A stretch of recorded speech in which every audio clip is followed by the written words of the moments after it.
What's up, Mi40 Nation? We're back with my boy CJ, Nathan. We're going to demonstrate the proper way to do a lunge. So when I say proper, I'm going to put that in quotations because there's no such thing as necessarily proper. It depends on what you're trying to accomplish. There's certain degrees of proper. So today we're going to do an optimal lunge for power, for hypertrophy, for making sure your glutes and your quads are developing equally. There's not going to be any special emphasis on the glutes and not going to be any special emphasis on the quads. So what we're going to do here is we're going to try to get CJ, we're going to do a reverse lunge because it's easiest, less strain on the knee. A reverse lunge simply means feet are parallel, step back, come down to the bottom, we get a pause. So now in this position, you're going to notice what we're looking for here is the same angle at the shin and the torso. So most people are going to try to do this, which is actually going to change the exercise, but I'll explain why. So we're going to do for optimal power and recruitment, we're going to try to have the torso at the same angle as the shin. Show us that, CJ. Let's put the right leg back and the left leg stay forward. And stop at the bottom. Good. So up just a little bit, right about there, yeah. Chest up. There you go, right there. So now we're going to, can you hold that for a little bit? Okay. Back knee to the ground. Good. So now we're going to notice that CJ's torso is the same angle as his shin. Rest for a sec. You put that down. So now instead of making CJ wait there for an hour, I'm going to explain why you do that. If you have the torso at the same angle as the shin, it's telling you the hip and the knee are the same angle as well. So you're going to get equal amounts of recruitment from the quad as you are from the glute.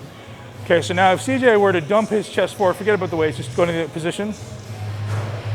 If CJ were to dump his torso forward, chest up a little bit, but there you go. So now what he's just done is he's decreased the angle at his hip, but his knee angle hasn't changed. So he's actually just increased the amount of stimulation going on his glute because he's lengthened his glute. And as he stands up, the glute is going to have a lot more activation to fire or to finish that movement. Let's go back the other way, back to the bottom. And now let's have you stand up taller. So now he's decreased the angle at his hip, or actually, well, he's increased the angle closer to 90 degrees. The glute is closer to the mid-range, not going to get as much stimulation, so he's put more of the emphasis on his knee or his quad.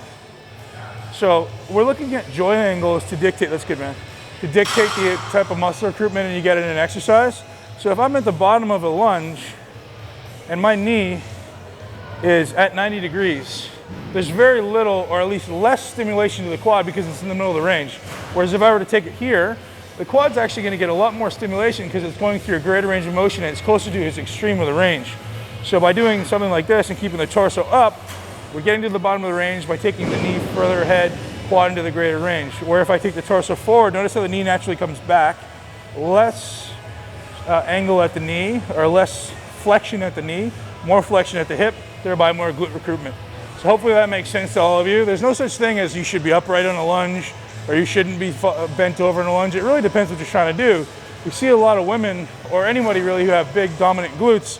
When they do a lunge, they're very falling forward because their body's trying to compensate with its strengths. So ideally, learn to find that sweet spot for yourself and do what you're trying to accomplish. If you're trying to build your quads, stay upright. If you're trying to develop a little more glute, it's okay to dump forward, or why not vary it through the workout or from week to week. There's a great tip for you. Hope you guys enjoyed it. Thanks again, CJ. P-Pack out. Many of you have a massive issue building your biceps and building your chest because of overdevelopment and being too tight in certain muscles. We're going to do the best corrective exercise for that